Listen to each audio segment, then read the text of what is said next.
두 번째 주제가 이제 이종찬에 대한 분노로 많은 분들이 지금 이종찬. 들끓고 계시는데 네.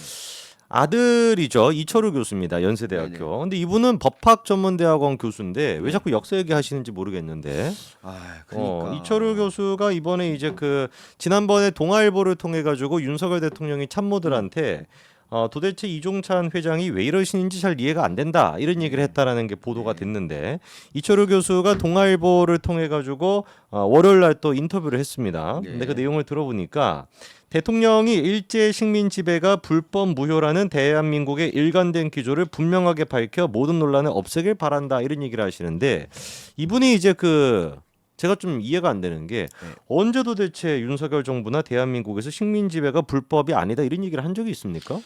언제 그런 얘기가 당연히 있죠? 없죠.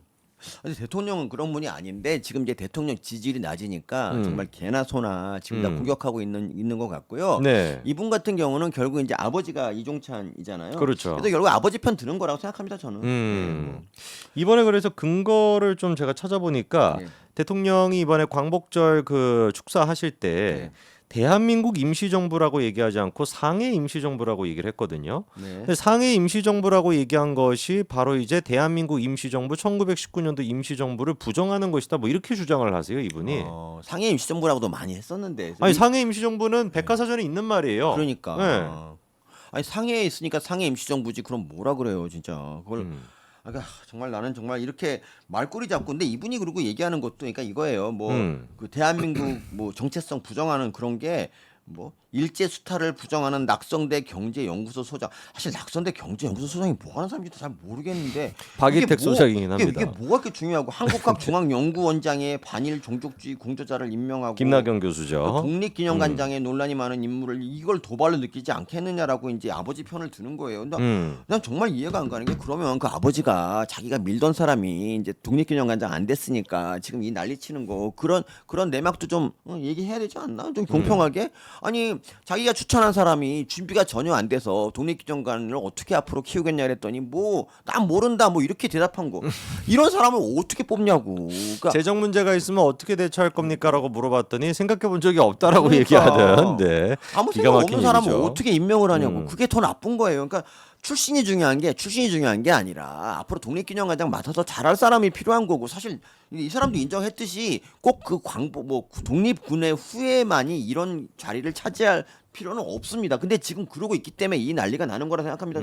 저는 이거 다 독립 그 유공자 분들 같은 경우는 본인뿐만 아니라 자녀의 손자까지도 네. 혜택 보는 게 되게 많거든요. 네. 국가 유공자 같은 경우는 이제 그 자녀까지만 혜택 가는 경우가 많고 네. 독립 이제 유공자 같은 경우는 손자까지도 혜택이 많은데 이거 전부 다 몰수해야 된다라고 봅니다. 이런 식으로 하면. 아니 그렇죠. 이제 벌써 100년 가까이 80년이 넘게 지났으면 이제 그만해야지. 이제 그 언제까지 뭐 이게 뭐야 이게 무슨 귀족 백작 뭐 대물림 하는 겁니까 이게? 아니 그리고 어이가 없는 게 방금 교수님 얘기하셨던 낙성대 경제연구소 소장 비판했던 게 일제 수탈을 부정한다는 거잖아요. 네. 근데 이게 여러분들 그 한창 박근혜 정부의 때 교학사 교과서 기억나시죠? 네. 그때 이제 한국학중앙연구원의 교수직 대학원장직을 맡고 계셨던 분이 권희영 교수인데 권희영 교수도 그때 이제 토론에 나와가지고 이 부분을 얘기해서 그때 이제 한창 MBC로부터 공격을 당했던 게 뭐였냐? 일제강점기에서 우리가 식량을 수탈당한 게 아니라 수출했다라는 표현을 써가지고 그때 이제 논란이었거든요. 근데 지금 이제 낙성대 경제연구소 소장이라고 하는 그 박이택 소장에 대해서 수탈을 부정한다라고 얘기하는 걸 들어보니 이분도 이제 수출이라고 얘기를 했더라고요. 근데 여기서 우리가 생각을 해봐야 되는 게 수출과 수탈이라고 했었을 때 수출이라는 말 자체가 어떤 가치가 포함이 돼 있는 단어인지 수출이라 그래서 좋은 거고 수입이라 그래서 나쁜 게 아닌 거잖아요. 수출과 수입이라고 하는 것은 글자 그대로 어떤 그 현상을 그냥 설명하는 단어에 불과한 거 아니겠습니까? 그러니까 수탈을 해서 수출할 수도 있는 거고요. 그렇죠. 수탈. 이거를 가지고서 너가 친일파가 되는 근거야라고 얘기하는 것 자체가 진짜 완전히 이게 문화대혁명 형성 당시에 마오쩌둥 그 당시에 있었던 그런 거를 지금 보는 것 같아요. 그러니까 괴벨스가 예전에 이렇게 말했어요. 나는 네가 무슨 말을 하든지 너를 잡아놓을 수 있다면서 뭐 예를 들면 나는 아버지를 사랑한다 그러면 넌 조국을 안 사랑하는구나 이런 식으로 괴벨스가 이제 자기가 얘기한 적 있거든요. 그렇죠. 지금 괴벨스의 후예들이 너무 판을 치고 있고. 근데 기가 막힌 게 뭔지 아십니까? 뭐죠? 이철우 교수 본인 스스로가 과거에 이 문제에 대해서 뭐라고 얘기했는지 제가 찾아냈는데 이 수출과 수탈에 대해 가지고 뭐라고 얘기했는지 한번 들어보십시오. 일본으로 쌀을 수출했다고 서술하는 것은 수탈성을 부정하는 것이기 때문에 옳지 않다라고 말하는 사람들이 있는데 이는 매우 잘못된 태도이다. 수출은 가치로부터 자유로운 개념이고 사회과학적 서술은 그러한 개념을 사용하는 것이 당연하다. 이게 이철우 교수 얘기입니다. 너무 소름인데 이거 무서워. 이거 어떻게 봐야 되는 거죠? 네. 공포감이 들어요. 그러니까 본인 스스로가 분명히 뭐라고 했냐면 쌀을 수출했다라고 서술하는 건 수탈성을 부정하는 것이기 때문에 옳지 않다라고 말하는 사람도 있는데 그게 지금 자기 아버지가 있는 그 광복회 아닙니까? 맞습니다. 그런데 그거가 매우 잘못된 태도라는 거죠. 왜냐하면 수출은 가치로부터 자유로운 개념이고 저희가 딱 얘기했던 그대로인 거예요. 사회과학적인 어떤 서술은 그런 개념을 사용하는 것이 당연하다라고 얘기했던 게 바로 이철우 교수 본인 스스로인데 그럼 아버지의 기준에 따르면 이철우 교수도 뉴라이트예요. 그러니까 이거 어떻게 해야 되는 겁니까? 지금 제가 지금 놀래가지고 이종찬의 재산을 찾아보고 있어요. 왜냐하면 이제 뭔가 이렇게 아버지 편을 이렇게 드는 거는 뭔가가 있어. 그러니까 한 거지. 여기서 써있네. 4시간 전에 이종찬 재산 수천억 설 아니면 뭐 이런 건가? 이런 얘기가 있네. 그거는 근데 좀 신빙성이 없어 보이긴 신빙성이 하는데. 없어 보이긴 하네. 그럼 글이 있다는 거지. 그리고 이제 이거 여기서 이렇게 말해요. 네. 이제 그럼 국가 이제 기자가 동아일보 기자가 물어봐요. 영토 국민 주권이 있어야 국가가 아닌가 그랬더니 대한민국이 북한의 주권을 행사하지 못한다고 해서 헌법의 영토 조항을 망상이라고 할 수 있는가라고 얘기합니다. 근데 우리나라 북한이 같은 나라라고 생각하는 그런 다른 나라들은 그런 나라가 없어. 그러니까 유엔에 우리가 동시 가입을 하고 올림픽에도 따로따로 출전하는데 그럼 우리가 지금 북한이 우리 땅이라고 우리가 이제 헌법에 써놨고 그렇지만 실효적 지배를 쟤네가 하고 쟤네가 국가를 인정받고 있다니까.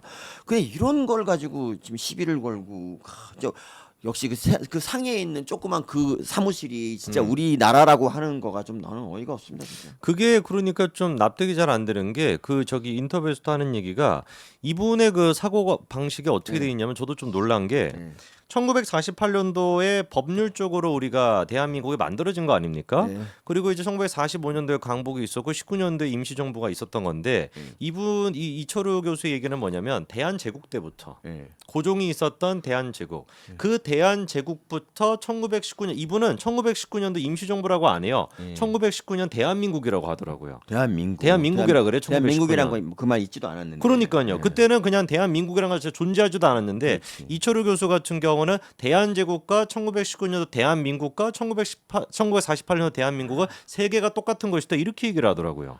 아니 근데 대한제국은 그거는 황제가 있던 시기 아닙니까? 네, 그렇죠. 왕이 있던 시기고 그건 국가 자체도 아닌 거예요. 그러니까 네. 근대적 의미의 국가도 아니고 국민도 없었던 시절이 그 대한제국인데 어떻게 그 대한제국이 1948년도 대한민국과 똑같다라고 얘기할 수가 있습니까? 그래서 그러니까 이분이 말이야. 했던 역대급 발언이 뭐냐면은 여러분 기절하실 수도 있는데 1948년도에 그 건국은 대한제국이 이름을 바꾼 거에 불과하다 이렇게 얘기합니다. 그러니까 이미 이미 대한제국 때부터 민주공화적인 그런 것들이 다 있었다라고 이분은 주장하거든요. 네. 네. 그러니까 이 사람이 지금 이제 이 건국 이게 논란이 되니까 이제 정말 이걸로 더 뭔가 좀 이름을 한탕 해보려고 하는 느낌이에요. 그런 느낌이 드는데 그러니까 이런 거예요. 대한민국이 이미 존재하는 나라였기 때문에 건국을 논할 이유가 없다 이렇게 이제 말을 하는 이거는 진짜 그러니까 이거는 학문적으로 뭐 그렇게 주장할 수 있겠지만 이게 지금 우리나라에서 지금 이게 필요한 이런 논란이 필요한 거에 대해서 이 논란이 일으킨 사람이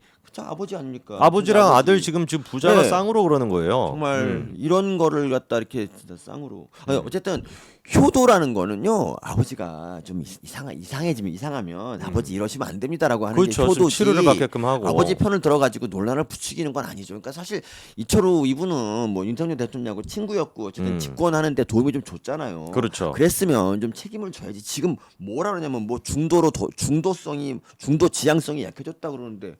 지금 윤석열 대통령은 제가 보기에 중도 지향성이 너무 커서 문제고 사실 보수의 정체성을 좀 세워야 되는 그런 시기고 그리고 지금 제일 중요한 게 그거 아니겠어요?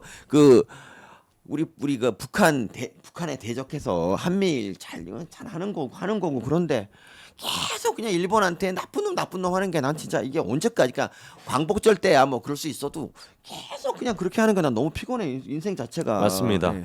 그래서 여기까지 해가지고 저희 이철우 교수에 대한 첫 번째 얘기 한번 정리를 해보도록 하고요.